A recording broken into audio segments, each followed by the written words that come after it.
આજની સ્માર્ટ સિટીની બેઠકમાં 9 જેટલા પ્રપોઝલ એજન્ડામાં મૂકવામાં આવ્યા હતા, જેમાં ડાયરેક્ટરની રજા એટલે કે સિટી એન્જિનિયર શ્રી એલપીભાઈ મજમુદાર લાંબી રજા પર ગયા છે, એને એપ્રૂવ કરી છે.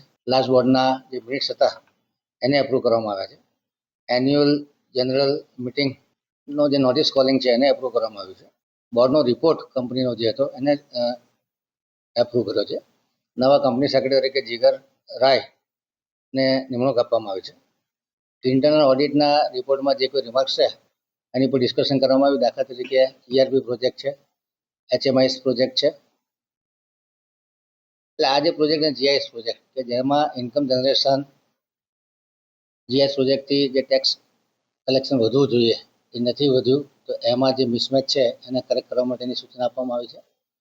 એવી રીતે ERP પ્રોજેક્ટમાં પણ જે એજન્સી પાસેથી પેનલ્ટી લેવાની છે અને પ્રોજેક્ટ કમ્પ્લીટ નથી બતાડ્યો એને કમ્પ્લીટ બતાડી અને રાજ્ય સરકાર કેન્દ્ર સરકારની સૂચના મુજબ આગળની કાર્યવાહી કરવાનું નક્કી કરવામાં આવ્યું છે. ફાઇનાન્શિયલ સ્ટેટમેન્ટ કંપનીનું 31 માર્ચ 2025 સુધીનું જે છે એને એપ્રૂવ કર્યું છે. સ્માર્ટ સિટીમાં જે નવા કન્સલ્ટન્ટ લેવાના એ જેને મેન અવર પ્રમાણે લેવાના છે કે જે માણસો મૂકે એનો કેટલો પગાર આપવો એનું ડિસ્કશન કરી અને એપ્રૂવ કરવા માટેનું નક્કી કરવામાં આવ્યું છે.